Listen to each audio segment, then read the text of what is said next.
It's a very exciting day at the studio. I received some Belgian delights from Jackson's Art, and they're not chocolates, they're Isaro Watercolors. Thank you for being here. My name is Stevie, and please join me as I swatch these professional grade and handcrafted watercolors from Belgium. As always, my tools are ready, but before anything else, let me show you the paints. These three are my palette staples: yellow ochre, raw sienna, and burnt sienna. I'm happy to see that these are single pigment watercolors. Next we have our limited reds and violets. We have Isaro Pyrrole Red, Isaro Rose, and Isaro Mauve. According to their packaging, these are monopigmented watercolors as well. I also got some Ceruleum blue, Cobalt blue, and Chromium Oxide green. These three complete the springtime palette that I am planning to make this weekend. From my understanding, Isaro Watercolors are an investment.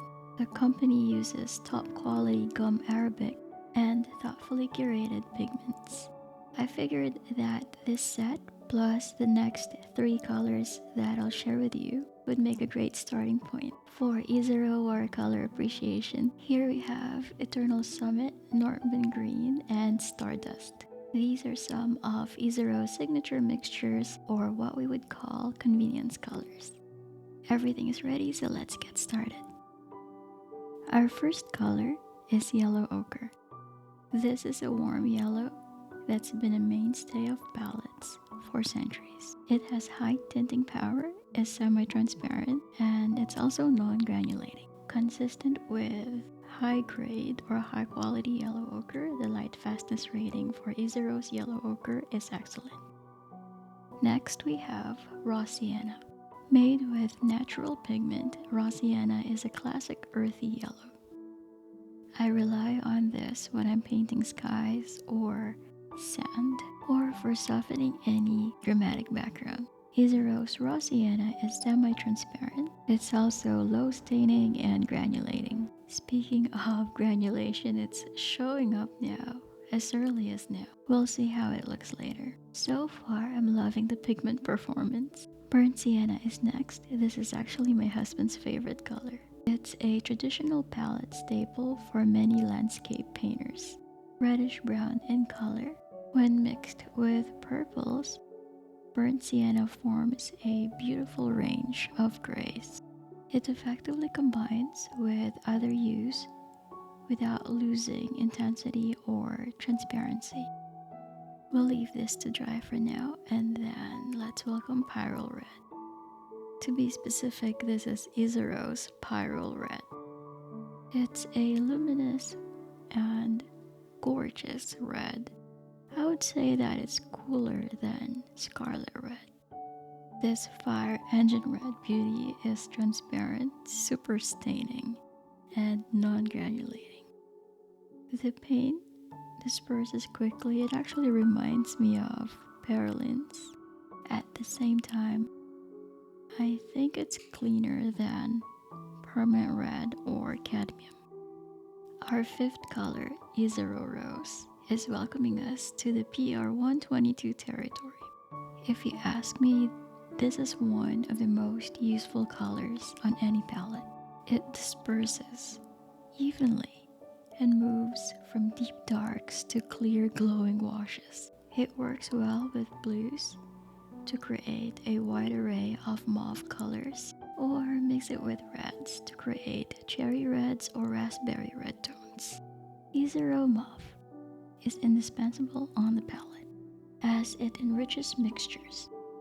This mauve from Isaro is single pigmented. That means you can expect a beautiful purity of tone. We can also tap into its broad tonal value.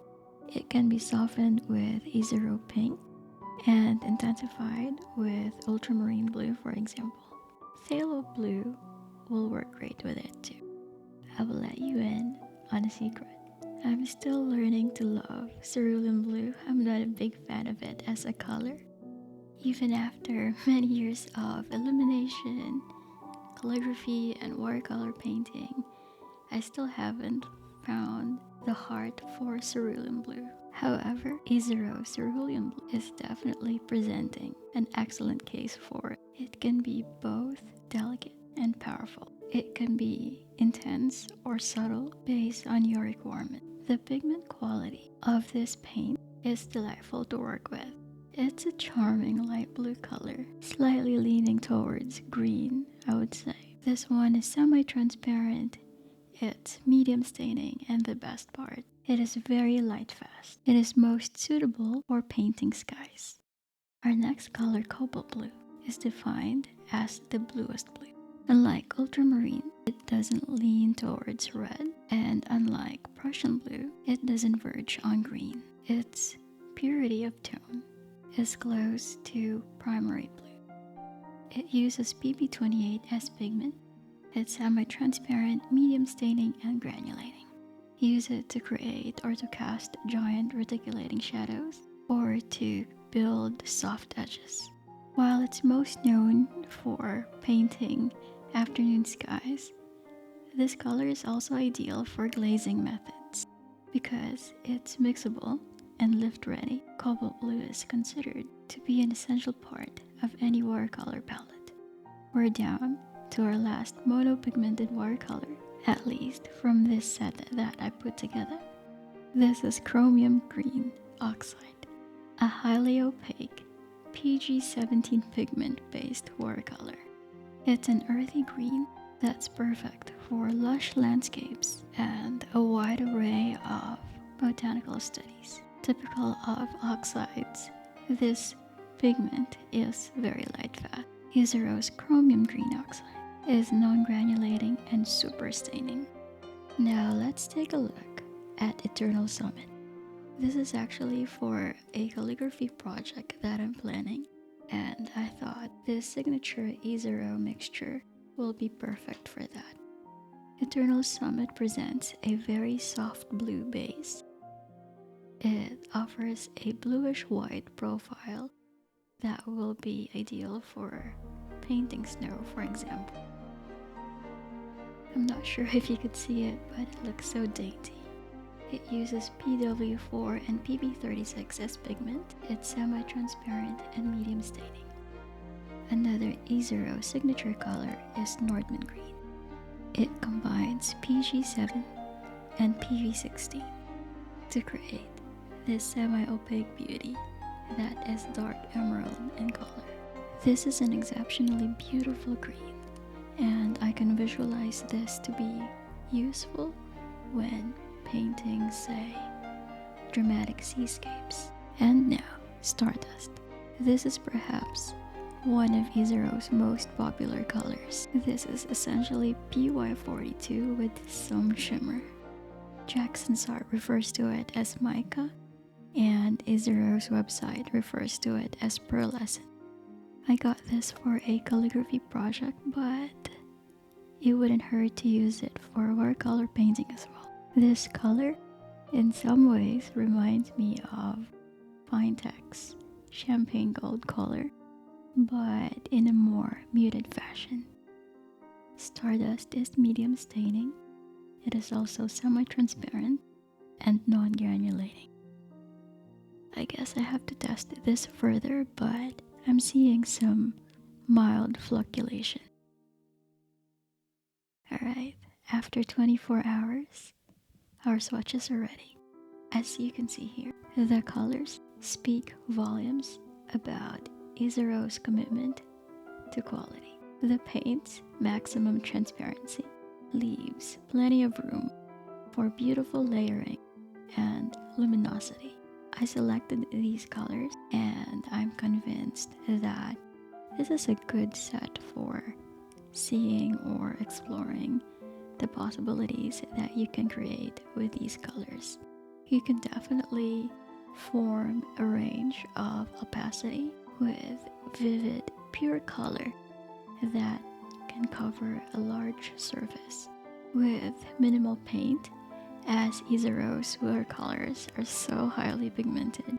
As I have mentioned earlier, I carefully selected these colors for my springtime palette. I find it amusing or incredible that As someone who loves earth colors mainly, I am surprisingly drawn to the non-earth colors that I picked.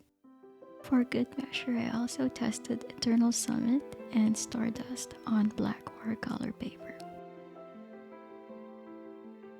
To honor Isabelle's masterful handmade creations or handcrafted creations, I decided to house the paints in a special palette.